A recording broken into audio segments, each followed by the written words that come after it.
また私どもも搬送技術そのものを実習生たちに教えることをできるではありません。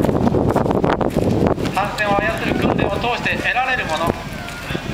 それは船員として不可欠な繰り返しになりますが、協調性や責任感、忍耐力、そして積極性といった資質であり、これを最も効果的に育んでくれるのは大自然と帆船です。そしてこれはどんな近代的な設備や教材を用意しても帆船にかなうものはないと